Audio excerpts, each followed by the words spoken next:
ඔයාට ඔයාගේ ජීවිතය ඔහේ ගෙවිලා යන්න නොදී ජීවිතේ පාලනය අතට ගන්න ඕන නම් මේ වීඩියෝ එක ඔයාට. සොයන් විනය කියන්නේ අමාරු දෙයක් නෙවෙයි. ඇත්තටම මොකක්ද මේ සොයන් විනය කියන්නේ? සොයන් විනය කියන්නේ ඔයාට අවශ්‍ය නැති, ඔයාට හිතෙන්නේ නැති වෙලාවටත් ඔයා කළ යුතු දේ කරන්න තියෙන හැකියාව.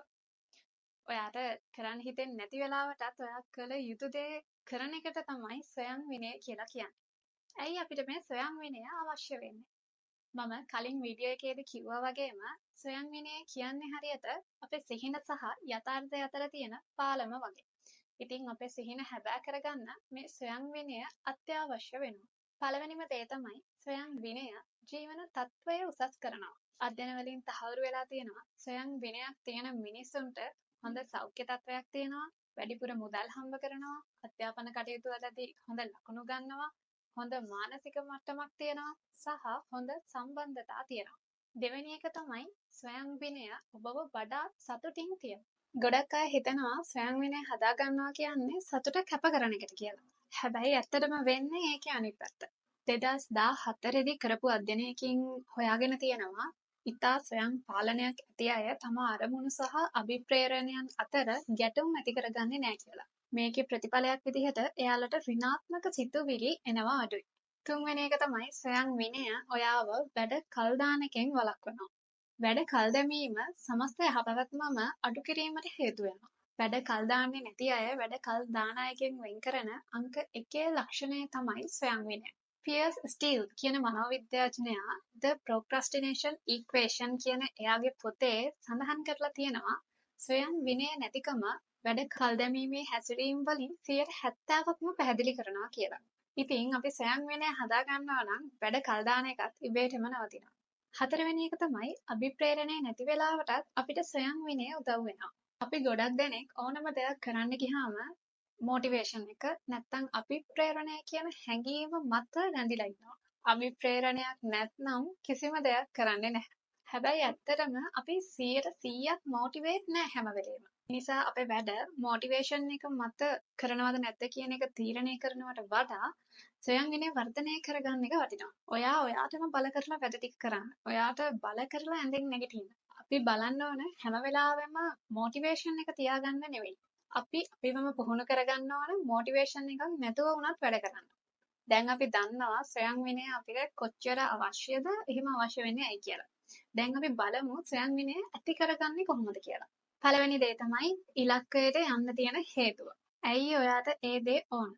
හිතන්න ඔයා කන්දක් නගිනවා කියලා උඩම තියෙන්නේ මොනවද කියලා දන්නේ නැතුව. එතකොට ඔයාට දිගටම යන්න හිතෙන්නේ නැහැනේ. උඩටම යන්න ඕන කියලා ලොකු අවශ්‍යතාවයක් ඇති වෙන්නේ නැහැනේ. මේ නිසා ඔයා ඉලක්කයක් ඇති කරගද්දී, ඉලක්කයක් තියාගද්දී ඇයි ඔයාට මේ දේ ඕන? ඇයි ඔයා මේ ඉලක්කයට යන්න ඕන කියලාත් අනිවාර්යයෙන්ම ලියලා හොඳට පේන තැනක අලවලා තියාගන්න.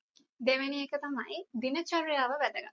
සමහර මිනිස්සු හිතනවා දිනචර්යාවක් එහෙම නැත්නම් රූටීන් එකක් තියාගන්න එකෙන් අපිව හිර වෙනවා කියලා.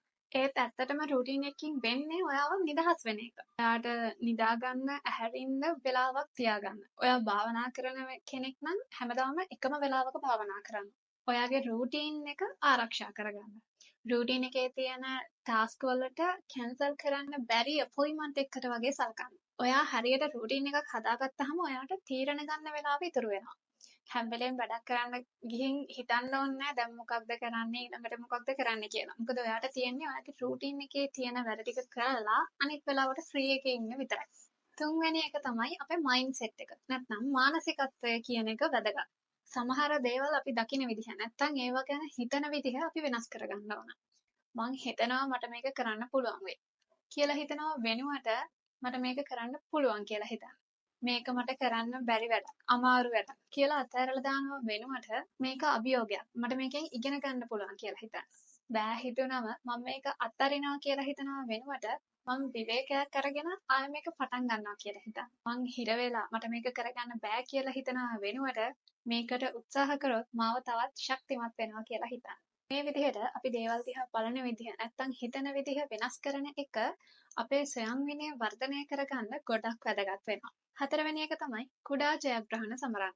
අපේ මොලේ කැමති තෑගි වලට. ඉතින් ඒකෙන් ප්‍රයෝජන ගන්න පුරුදු වෙන්න. අමාරු වැඩක් ඉවර කරාම පොඩි වෙලාවක් අරගෙන ඒ සතුට විඳින්න.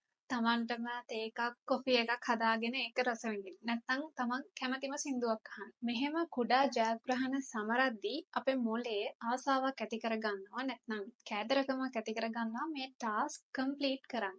පස්වෙනි එක තමයි චිත්ත රූප නැත්නම් විෂුවලයිස්. ඔයා මනසින් දකින දේවල් තමයි ක්‍රියාත්මක කරන්නේ. හැමදාම උදේට ඇස් දෙක වහගෙන විනාඩියක් විතර ඔයා දවසේ වැඩ ටික ලේසියෙන්ම කරගන්නවා මවා ගන්න. හැම වෙලාවෙම ප්‍රොසෙස් එක විෂුවලයිස් කරන්න. ඒක මැජික් එකක් නෙවෙයි. පොඩි මානසික පුහුණුවක් විතරයි. එතකොට අපේ මොලේ දන්නවා අද දවසේ කරන්න තියෙන වැඩ ටික මොනවද කියලා. 6 වෙනි එක තමයි නැවත පටන් ගන්න. වර්ක්අවුට් එකක් මිස් වෙන්න පුළුවන්. හෙල්දි කෑම නැතුව මොනවා හරි ක්ෂණික කෑමක් කෑවා වෙන්න පුළුවන්. එක නරක දෙයක් වුණා කියලා ඔක්කොම නවත්තන්න එපා. ඔයාට ප්‍රීසෙට් රූල් එකක් තියාගන්න. උදාහරණයක් විදිහට ඔයා මොකක් හරි ටාස්ක් එකක් මිස් කරා නම් ඊළඟ දවසේ පොඩ්ඩක් වැඩි එෆර්ට් එකක් දීලා ඒ ටාස්ක් එක කම්ප්ලීට් කරන්න. ඊළඟ දේ තමයි වැදගත්ම දේ. අපිට ඇති වෙනකන් අදිෂ්ඨාන ශක්තිය තියෙනවා. සොයන් විනයට අවශ්‍යම දෙයක් තමයි අදිෂ්ඨාන ශක්තිය කියන්නේ. මට මේක මේ වෙලාවේ කරන්න පුළුවන් කියලා හිතන එක. මට මේක කරන්න ශක්තිය තියනවා කියලා හිතන එක තමයි වැදගත්ම දේ. ගොඩක් අය හිතනවා අපේ අදිෂ්ඨාන ශක්තිය සීමා සහිතයි කියලා. 1990 ගණන් වල කරපු The Theory of Willpower Depletion කියන පරීක්ෂණයෙන් කියනවා අපේ අදිෂ්ඨාන ශක්තිය සීමා සහිතයි කියලා. හරියට නිකන් කාර් එකක තියෙන ඉන්ධන වගේ හරි නැත්නම් අපේ භෞතික අවයවයක් වගේ හරි කියලා. අපි එක දෙයකට අපේ අදිෂ්ඨාන ශක්තිය යෙදෙව්වහම තව දෙයකට යොදවන්න තියෙන අදිෂ්ඨාන ශක්තිය අඩු වෙනවා කියන එක තමයි මේකෙන් යාලා කිව්වේ. හැබැයි මෑතකදී සිද්ධ කරපු පරීක්ෂණ වලින් මේ willpower depletion theory එක වැරදි කියලා ඔප්පු වුණා. ස්ටැන්ෆෝඩ් විශ්වවිද්‍යාලයේ මනෝවිද්‍යාඥවරු හොයාගත්තා පුද්ගලයෙක්ගේ විශ්වාසය තමයි මේ අදිෂ්ඨාන ශක්තියට බලපාන්නේ කියලා. අපි අපේ අදිෂ්ඨාන ශක්තියට සීමාවක් නැහැ කියලා විශ්වාස කරනවා නම් අපේ ස්වයං විනය හදාගන්න එක ලේසි දෙයක් වෙනවා.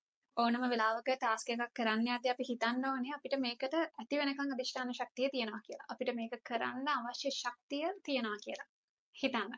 තව දවස් 90ක් ඇතුළත ඔයාට ඔයාගේ බර අඩු කරගන්න පුළුවන්. ඇඟ ෂේප් කරගන්න පුළුවන්. මොනවා හරි හොඳ පුරුදු ටිකක් වර්ධනය කරගන්න පුළුවන්. කාලය නාස්ති කරන වැඩවලින් අයින් වෙන්න පුළුවන්. සහ ඔයාගේ ඉලක්කවලට ලං වෙන්න පුළුවන්. එහෙම නැත්නම් ඔයාට තව දවස් 90කින් වයසට යන්න පුළුවන්. ඔයාගේ දැන් තියෙන ජීවන රටාවත් එක්කම. තීරණය තියෙන්නේ ඔයාගේ අතේ. වෙන කාටවත් ඔයාගේ ජීවිතය වෙනුවෙන් තීරණ ගන්න බෑ. වෙන කාටවත් ඔයාව බේර ගන්නත් බෑ. ඔයාටම විතරයි පුළුවන්. මං හිතනවා මේ වීඩියෝ එක ඔයාලට උදව් වෙන්න ඇති කියලා. ඔයාලගේ අදහස් පහලින් කමෙන්ට් එකක් දාන්න.